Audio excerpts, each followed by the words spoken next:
Okay, this article is about North Korean refugees. Of course, the conditions are allegedly so bad. There's another article in the same book about cannibalism. It's believable that cannibalism is widespread in North Korea. Imagine. And public executions. Of course, the Kim Jong Il regime remains in power now by sheer terror. That is, the police, the secret police must be everywhere. There must be government spies and people everywhere. Surveillance must be everywhere. Now, the number of people who have escaped has increased dramatically. In 2000, the number was up to 303 in 1 year.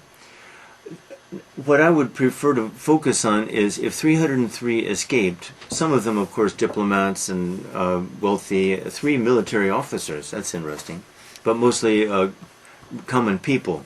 Now, who escapes? It's not the very poor because one needs money to escape. It's kind of what might be loosely called a middle class, which hardly exists in North Korea. Why? Because the only way they will be successful is by paying off guards. And the guards want money. Unless there are literally guards who look the other way out of sheer compassion. But I doubt that because they fear. If they were detected at this, they and their whole families would be killed. No question. That's the way it works. So, if 303 escaped, how many got caught and were killed? That's a scary thought in itself. Another idea that's here, they are applying for refugee status. That is, they are not simply escaping from their country to another country, but they are refugees from a disaster or from a tyrannical, monstrous regime. It is a monstrous regime. It is a frightening. Imagine the fear. Imagine the fear that North Koreans live in. Now, an interesting side note is the existence of the black market in North Korea. And I have heard that it's pretty large. Now, that's an interesting idea. I think I've said this before, but if I haven't, a large black market can exist only by the tacit permission of the government. Do we think the government doesn't know about the black market? Do we think the government doesn't know who's running the black market? Do we think the government isn't watching the black market? No, of course not. The government allows the black market to exist. This gives some people some hope. The danger is that people discover the goods, the products, the lifestyles abroad. That's the danger. But clearly this government has calculated the risks and the benefits and has decided that to permit the black market to exist is better than to try to kill it, because then they are flirting with real resistance maybe. Besides, probably the customers of the black market are soldiers and government people themselves. Anyway, this is a lot like the book 1984, Orwell's picture.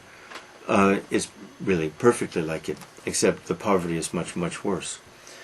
Final element here. Apparently in 2000, 5,000, how did they get this number? I don't know. 5,000 North Korean women sold themselves abroad as wives and prostitutes to China. Now, I'm a little suspicious of this. These women had to have government permission to go abroad. What did they do? Go to the North Korean officials and say, "Hi, I'm a prostitute. Let me go to China to practice my prostitution"? I'm real skeptical about that figure and how this worked, or I would like to know how it works. I can't imagine that the government simply says, "Yes, here's a passport. Go abroad and be a prostitute," or "Here's a passport. Go abroad and be the wife of some Chinese." it's a little hard to imagine in such a repressive, cruelly repressive system. But is it reaching a critical stage? I don't think so. The system, the regime in North Korea has read and has understood the book 1984.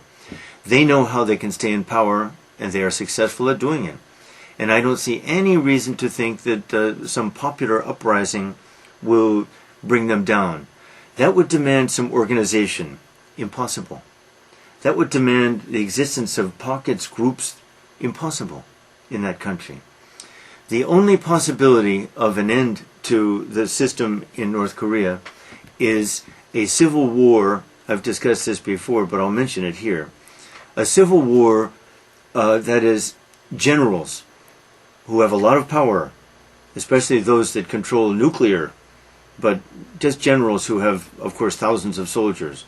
Generals somehow able to unite, even 3 or 4 of them, starting a civil war.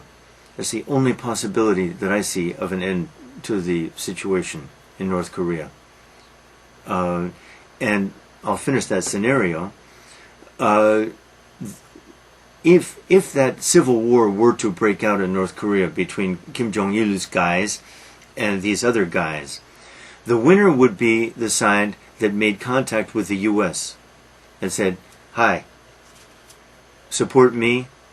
Will you support me?" And of course the U.S. would say, along with Seoul, would say, "Sure, but understand that at the end of this, you're going to have a democracy. The regime is finished.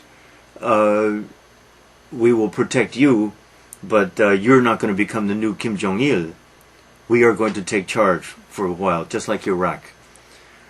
That's the only way I can imagine this ending, because it's a terrorist regime. Their control of the minds and bodies of people is terrifying.